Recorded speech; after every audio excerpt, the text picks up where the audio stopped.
अभिव्यक्ति की आजादी की सभी लोग वकालत कर रहे हैं। प्लम्बर गैरी साहब, आप क्या कहेंगे?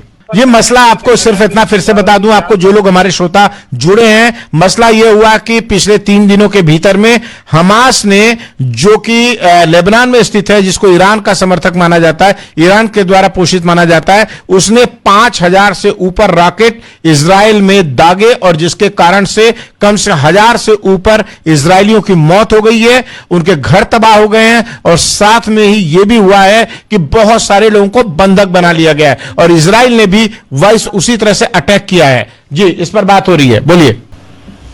ओके जोहर साहब, जो लाइक वायलेंस की बात हो रही थी कि बेचारों की जानकार वायलेंस की, तो मैं कह रहा था कि अगर वायलेंस की बात करें तो भगत सिंह को हमको कंडेम करना चाहिए कि उसने कंडेम करना चाहिए, हमास ने जो किया उसका कंडेम करना चाहिए, आपका ये कहना है? भगत सिंह की बात कर रहा हूँ, भगत सिंह की बात कर रहा हूँ। किसकी? भगत सिंह की बात कर रहा हूँ, भगत सिंह। भगत सिंह कहां पे आ गए यहाँ पे?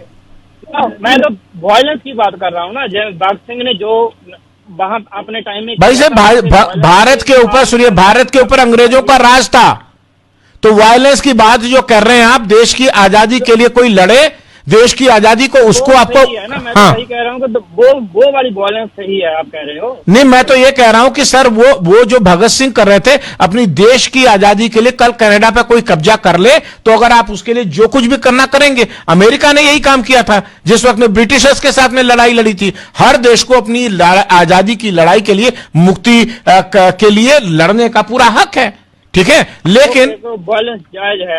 नहीं सुनिए, अगर कनाडा पे कोई कब्जा कर ले तो क्यों नहीं करेंगे? नहीं, वो तो मैं आपकी बात समझ रहा हूँ जी, तो लेकिन आप जिसका भी विचार है उसके हिसाब से वायलेंस जायज है। नहीं, जिसका भी विचार नहीं सर, इन दोनों में बातों में बहुत फर्क है। अगर आप भगत सिंह के साथ में हमास की तुलना कर देंगे तब तो बहुत अद्भुत बात हो जाएगी। देखिए, मैं तुलना नहीं कर रहा हूँ।